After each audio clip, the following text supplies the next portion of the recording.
Welcome to the top duos in baseball history. Here you'll see 1/4 of the top duos to ever play the sport.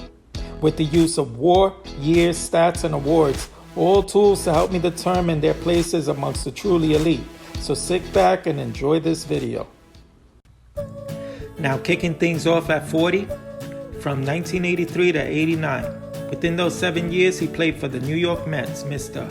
Keith Hernandez. I have Keith here with this 1987 Donruss card, looking pretty smooth in the blue and orange. He was able to hit for .296 with 80 home runs and 468 RBIs within those 7 years. But his job was simply to get on board for none other than Darryl Strawberry. Darryl would clear the bases with towering moonshots.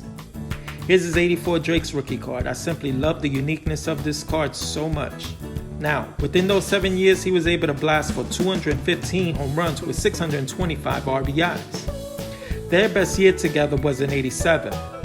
They formed a 1-2 punch that helped lead the Mets to lots of success. But I do have a monkey wrench here, folks.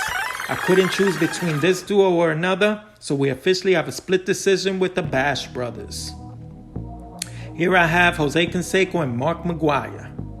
And I'm going to showcase Mark McGwire with this 1991 Upper Deck The Bashing Years card, very appropriately. And second, I have Mr. Jose Canseco with this 1992 Topps card, very beautiful follow-through finish.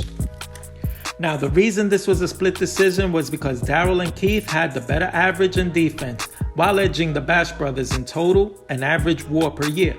On the other hand, it was quite simply too hard to ignore the power that the brothers provided, almost doubling the Mets in total home runs. There's something to be said for the fact that they did take the league by storm when forming this dynamic duo. Needless to say, take your pick and comment below. Who do you prefer at your number 40 ranking? But quite simply, I don't think there's any clear-cut winner or loser here. They were both simply great at what they did together. Here's Darryl warming up their third pitcher. Well hit to left center field. Out of here. Darryl Strawberry's first major league home run. Ripped a ton down the right field line. There goes Strawberry. Breaking ball is high. The throw not in time. It is now a 4-1 ball game. Strawberry hits high in the air to right, fast to the wall. Ball's hit deep to center field. And it's got a chance, and there she goes. To bash our forearms together, and look what happened to it. It turned out to be a nationwide thing. I don't know if that could be my best year or not. I mean, it's tough to tell. McGwire hits a high drive, deep to left field. Grand slam, Mark McGwire, the first man in history to hit 30 homers in each of his first 4 seasons. Mark this in your memory book. Next at 39, a tandem that played in Toronto from 2009 into 2016. The first of which being none other than Mr. Jose Bautista. Here I'm showcasing his Titanic blast with this 2013 Topps Update card. Now within those 8 years, he was able to compile a 261 average with 262 home runs and 691 RBIs. And who was his partner in crime? None other than Mr. Edwin Encarnacion. This 2017 Topps card is one that I love so much because it almost captured his blast and the parrot arm pose. He also dominated to the tune of 264 with 239 home runs and 679 RBIs. Pitchers mostly feared these two in 2015. That's when they were at their best within 1 year. Within the 8 years, they were able to put together a WAR of 64.1, good for an average yearly clip of 814.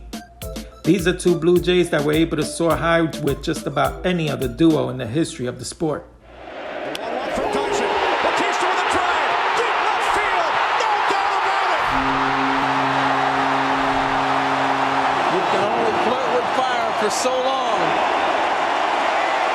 and it's going to burn you. No doubt about it.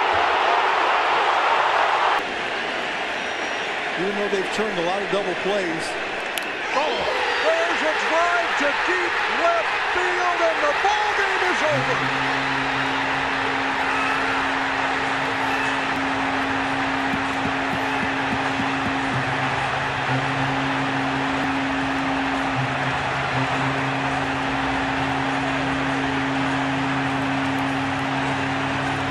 Now, at 38, I have a catcher and slugger duo. The first of which was able to hit for 323 over 10 years. And that's pretty remarkable being that he was a catcher. This combo played from 2004 into 2013, and that catcher is Joe Mauer. Here's his 2002 Topps rookie card, and I especially love the picture in the back in which he looks like he's having so much fun. In 2006, he hit for 347 with 13 home runs and 84 RBIs. But his partner did him one better with 321, 34 home runs, and 130 RBIs. That man is none other than Justin Morneau. Here's his 2005 Bowman card. I simply love this card so much, especially the red border on the side. It looks pretty cool with his uniform. In the back, especially with the old school uniform. His totals over those 10 years were not bad. They both were able to combine for great defense with great bats. It reflected well with their very nice WAR of 67.9. It seems if you were able to put together initials with M&M, you were destined to do some special things in baseball.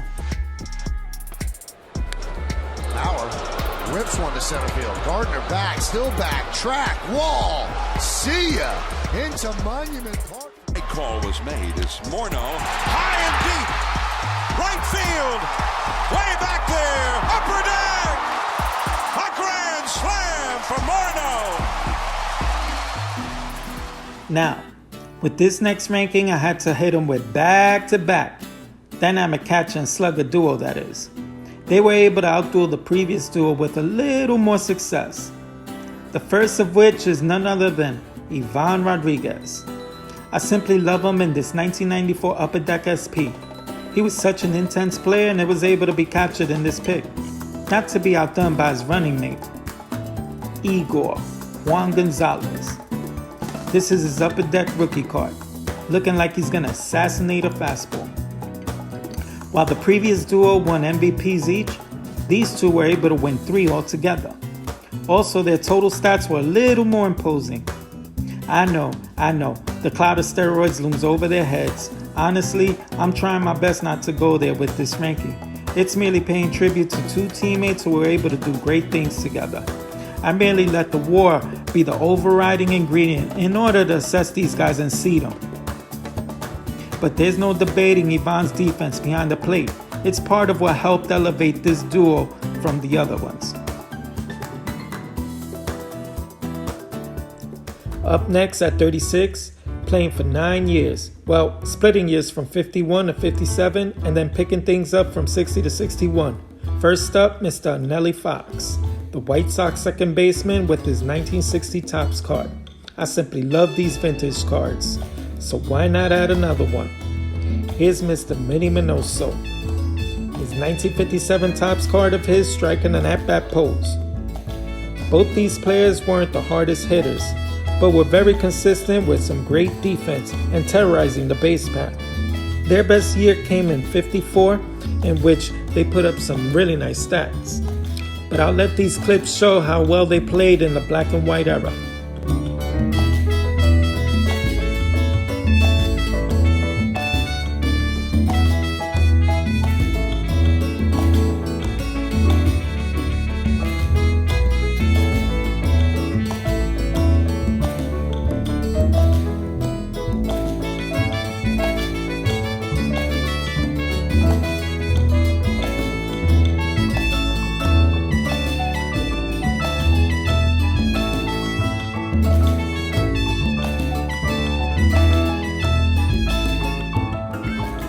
Here at 35, gelling together for 13 long years, from 1978 into 1990. For the Kansas City Royals, first up to bat, Mr. Willie Wilson. I prefer this 1987 Topps card of his. He's looking so focused at the box, which is why I helped him win the 1982 batting title. And his teammate, none other than Mr. George Brett. I had to go with his 83 All-Star card. Why? Because when it said a picture's worth 1,000 words, he looks like he's trying to cool off after being ejected for having too much pine tar on his back. He's probably coming up with some choice words for Billy Martin. Now, his tandem might not dazzle you with strength. Their claim to fame was in run production, speed, average, consistency, and great defense. George Brett was also able to bring home an MVP in 1980, coupled that with 3 batting titles. Together they enjoyed being champions in 1985. And when it comes to being good at everything, I don't blame the ball club in keeping this duo together for 13 years.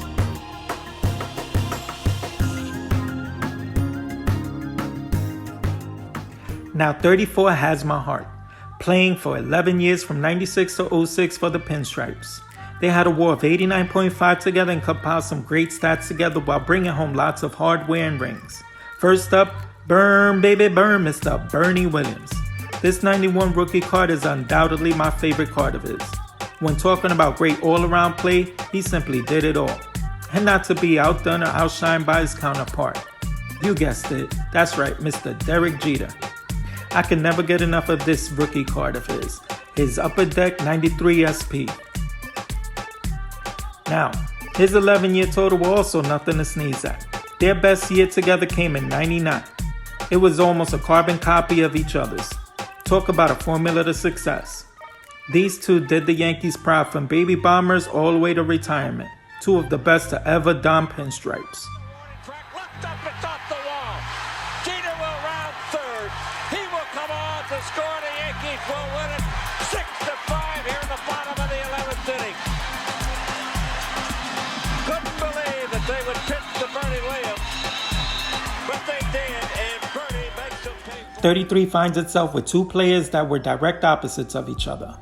They put together 9 years of dynamic play, the first of which was known for great defense and tremendous speed, Kenny Lofton. His 94 SP is capturing just that, his dazzling display of speed and defense. Simply one of the most underrated players in an era where power was claiming all the headlines. And speaking of which, that's where the next one comes, Mr. Jim Thome. His 91 Upper Deck rookie card is capturing the upstart making of a future Paul Bunyan. 96 saw these two in full display of their immense talent. They could have been a little higher on this list if not for Lofton being traded to the Braves in 97. The Indians quickly regretted that move and re-signed them the following year, salvaging what was one of the greatest duos in baseball history.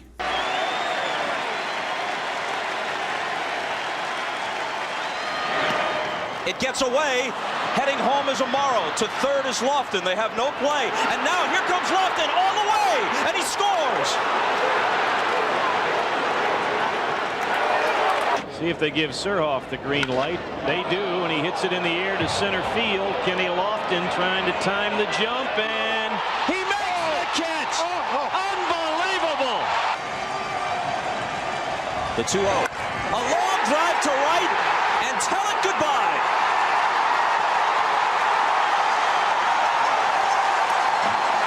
Jimmy said when he really was in the throes of that slump, he just go up there and try and hit the ball hard and go from there. Like that. You can forget that one. Wow. Oh, my. It's out of here. Out of the ballpark. Touch of all time for Jim Thome. It's a 2-1 ball game. That cleared the wrought iron fence beyond the picnic area. Winding down with 32. This combo played 9 years from 67 to 75 with a total WAR of 94.4, thus helping the team they played for win 3 World Series trophies. First off, Mr. Sal Bando. His 71 Topps card shows how cool he was at all times, which is why he was able to put up nice stats for a decade with the A's. But this next guy needs no introduction, and that's Reggie Jackson. Here's his 69 Topps rookie card. Very iconic card to say the least. The powerful outfielder who brought home an MVP in 73, while leading the league twice in home runs and in RBIs in 73. Oakland had a dynasty throughout the 70s, and this duo was a major part of that.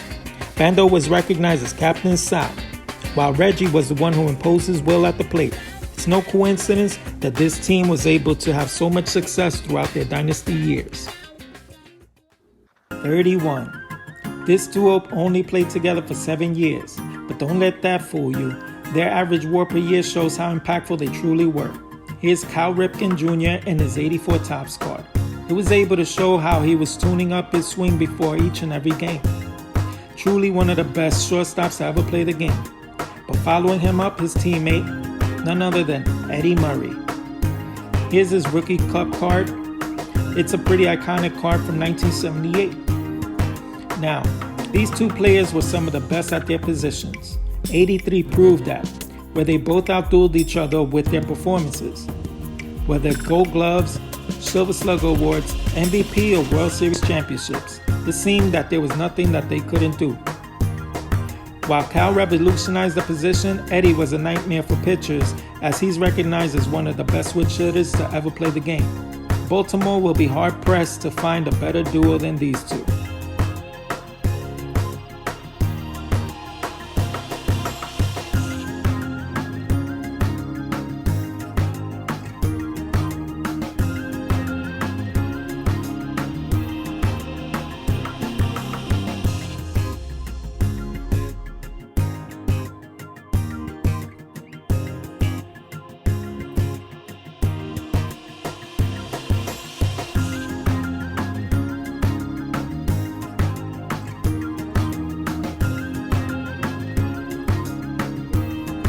So this concludes the top 30 from my top duos in baseball history. Look for the next part. And don't forget to smash that like and let me know your thoughts on the duo so far. Until the next one, stay safe and happy hunting when it comes to cards.